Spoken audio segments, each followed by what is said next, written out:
গত ৮ দিনে একাদশ ভর্তির আবেদন পড়েছে কত জানো?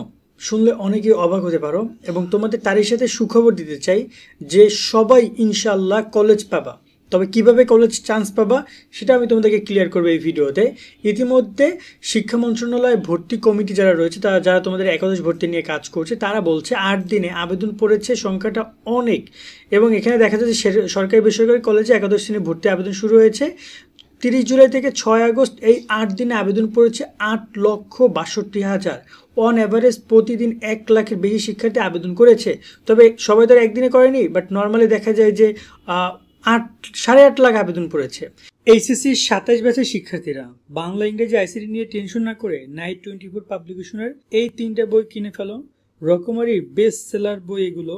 বই কিনতে night24.com যাও অথবা হোয়াটসঅ্যাপে কল দাও তাদের এই নাম্বারে। এবং আরও কিন্তু এখনও আবেদন প্রায় বেশ কয়েকদিন বাকি আছে। ১১ তারিখ পর্যন্ত আবেদন চলবে। তারপর আবার বোর্ড চ্যালেঞ্জের শিক্ষার্থীদের জন্য ১৩-১৪ তারিখে আবেদনের সুযোগ রয়েছে। এখনও প্রায় ৫-৭ দিন আবেদনের সুযোগ রয়েছে। আর ঢাকা শিক্ষা বোর্ডে সবচেয়ে বেশি আবেদন পড়েছে, যেখানে ঢাকা শিক্ষা বোর্ডেই পড়েছে ১,৯৩,০০০। ২ লাখ শিক্ষার্থী প্রায় ঢাকা শিক্ষা বোর্ড থেকেই এবার আবেদন করেছে। ঢাকা বোর্ডে অবশ্যই পরীক্ষার্থী বেশি, বাট ঢাকা বোর্ডে ২ লাখ শিক্ষার্থী আবেদন করেছে এবং মাদ্রাসা বোর্ডে ১,১২,০০০। আরও প্রায় আরও যে ৯টা বোর্ড আছে তারা আবেদন করেছে। এবং এখানে একটা ব্যাপার তোমাদেরকে ক্লিয়ার করতে চাই, তোমাদের যে ভর্তি পরীক্ষা ভর্তি যে হচ্ছে সেখানে তোমাদের টোটাল আসন আছে ২৫ লাখ, তোমরা জানো নিশ্চয়ই। যেখানে কলেজ এবং মাদ্রাসায় আছে ২২ লাখ এবং কারিগরি সব কিছু মিলিয়ে ২৫ লাখের মতো আসন সংখ্যা রয়েছে। এখন তোমরা পরীক্ষায় পাশ করেছো কত দেখো, ১৩,০৩,০০০ শিক্ষার্থী। তার মধ্যে অনেকেই পলিটেকনিক্যালে ভর্তি হবা। সেক্ষেত্রে সর্বোচ্চ যদি আমি বলি, এখানে যে ৮ লাখ শিক্ষার্থী না, এইটা ১০ লাখ থেকে ১১ লাখ শিক্ষার্থী পর্যন্ত হবে। ১১ লাখ বা সর্বোচ্চ ১২ লাখ পর্যন্ত হইতে পারে।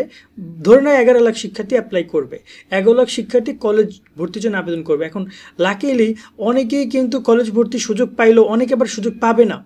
হ্যাঁ, ঠিকই শুনতে পাচ্ছ, অনেকে সুযোগ পাবেন একমাত্র তাদের কলেজ সিলেকশনে ভুল হওয়ার কারণে। এখন এখানে ব্যাপারটা হিসাবটা বুঝো, ১৩ লাখ শিক্ষার্থী পাস করেছো, ১১ লাখ শিক্ষার্থী অ্যাপ্লাই করবা, আসন আছে ২৫ লাখ। সো ২৫ লাখকে যদি আমি মাইনাস দিই ১১ লাখ দিয়ে, তাহলে দেখো তুমি কত আসন এখনও ফাঁকা থাকে। এখনও প্রায় বলা যায় যে বেশ বড় একটা অংশ, কিন্তু মানে অর্ধেকেরও বেশি আসন কি থাকছে, ফাঁকা থাকবে। কিন্তু কলেজ ভর্তির ক্ষেত্রে ঝামেলাটা কোথায় হবে? ঝামেলা হচ্ছে এই যে সরকারি কলেজগুলোতে আবেদন করার ক্ষেত্রে। তোমরা যারা সরকারি কলেজে একাদশ ভর্তির আবেদন করছো, তোমরা অনেকেই কিন্তু চান্স পাবা না সরকারি কলেজে, কারণ তোমার স্বপ্ন সরকারি কলেজে পড়ার, বাট চান্স পাচ্ছ না। ম্যাক্সিমাম আসন সংখ্যা ফাঁকা থাকবে বেসরকারি কলেজগুলোতে। তাই তোমাদের আবেদন করার ক্ষেত্রে পরামর্শ থাকবে, তোমরা অবশ্যই বেসরকারি কলেজগুলোতে, যদি সরকারি কলেজে চান্স না পাও তাহলে দ্বিতীয় তৃতীয় ধাপে বেসরকারি কলেজগুলোতে অ্যাপ্লাই করবা, তাহলে অনায়াসে চান্স পেতে পারো। কারণ অনেকেই শিক্ষার্থী চান্স পায় না একমাত্র আবেদনগত ভুলের কারণে। এবং এখানে কোনো ম্যানুয়াল ভর্তির সুযোগ নাই যে তুমি চান্স পাইলে না, তুমি আবার সামনের বছর এই বছর আবার তুমি কলেজে গিয়ে সরাসরি নিজে গিয়ে ভর্তি হওয়ার কোনো সুযোগ নেই, সব অনলাইনে। সেক্ষেত্রে অবশ্যই বুঝে শুনে ভর্তির সিদ্ধান্তগুলো নিবা তোমরা। এবং তোমাদের একটা কথা বলতে চাই, সরকারি কলেজে এবছর তীব্র প্রতিযোগিতার সম্মুখীন হইতে হবে। গত বছর এই সময় আবেদন করেছিল মাত্র ৬ লাখ, এবছর সেটা ৮.৫ লাখ। সো এক্ষেত্রে বলা যায় যে সরকারি কলেজগুলোতে তীব্র প্রতিযোগিতার সম্মুখীন হতে হবে, কারণ স্টুডেন্টরা সরকারি কলেজকে সবচেয়ে বেশি প্রায়োরিটি দিচ্ছে। সেক্ষেত্রে সরকারি কলেজে ভর্তি করে তোমার তো কিছু করার নাই, কারণ তোমার তো এসএসসি রেজাল্টের উপর ডিপেন্ড করে সব কিছু হচ্ছে। তোমার এখানে এক্সট্রা কী করার আছে? বাট এইটা হচ্ছে আপাতত তোমাদের এই আবেদনের আপডেট। সামনে আরও নতুন আপডেট আসবে, সেগুলো পেতে অবশ্যই আমাদের সাথে তোমরা কানেক্টেড থাকবে। চেষ্টা করবো তোমাদেরকে আমরা সহযোগিতা করার। সকলে অনেক ভালো থাকবা। আল্লাহ হাফেজ।